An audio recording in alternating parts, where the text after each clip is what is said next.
Pro Bowl. Pro Bowl was announced this week. There's a lot of good names on the list. There's also a lot of good names who didn't make the list. JT, we'll start with you. Who was the biggest Pro Bowl snub in your opinion? So hands down, the one that surprised me the most was the sun god himself, Amon-Ra St. Brown. Was shocked not to see him on there. And I went to make sure that I wasn't crazy because I was looking back at all the statistics and it was like, no, I'm not crazy. He's fifth in yards, 1,371 in the whole NFL. He's second in catches with 112. He's fifth in touchdowns with 9th. And guess what? Without him, you don't see the Lions doing what the Lions have done this year. Double-digit wins, leading that division, looking like a complete reemergence and resurgence for a program that has desperately needed it. And so then I looked over to the other side, and I'm like, okay, so who got in over him? All right, CeeDee Lamb, I get that one. CeeDee should have been over him. A.J. Brown, I'd put those two on about the same level. Puka, look, we love a good rookie story. But Puka over the sun god?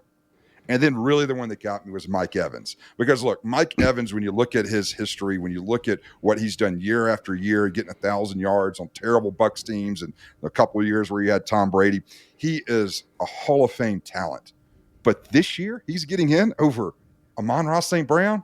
There's no way. Hands down, number one snub I see, the sun god himself, the guy that's been leading the Lions, putting them into a place so that they can contend in the after season.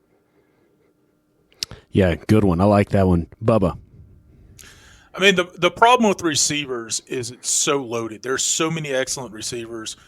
Sun God should have been in there. Brandon Ayuk probably should have been in there.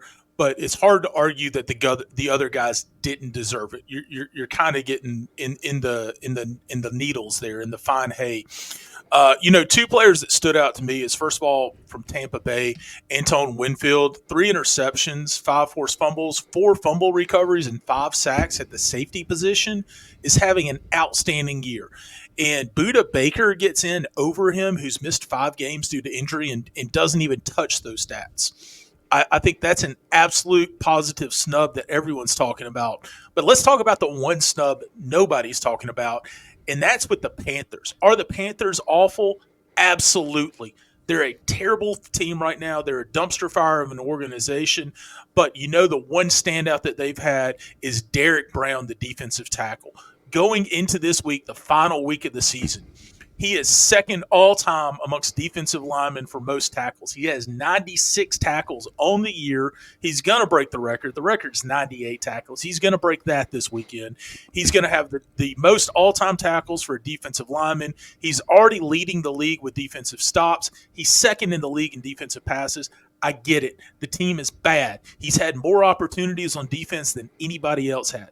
But he looks great doing it. It's only a matter of time before he leaves Carolina and gets the respect he deserves playing on a better team. Yeah, I'm going to take the most obvious here, and that's leaving off Josh Allen. The difficult thing here is when you look at the AFC quarterback selections, loaded.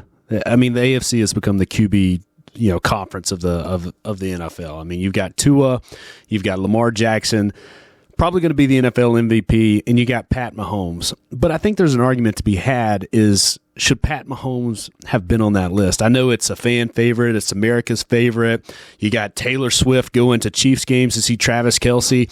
But okay, Tyreek Hill, wherever he goes, he seems to make the QB a Pro Bowler. So let's just admit that Tyreek Hill is the secret sauce there. But Josh Allen has taken the Bills from the grave, and now they're on the verge of clinching, and most likely will, a playoff spot this weekend as they go to face on the Dolphins. So to me, that's the biggest Pro Bowl snub there. When you look at the NFC, Matthew Stafford, hey, I get it. Okay, great year. Old dog still hanging around. He's got some good receivers coming on strong with Puka, and Cooper came back. But there's an argument to be had, too, about Jalen Hurts there.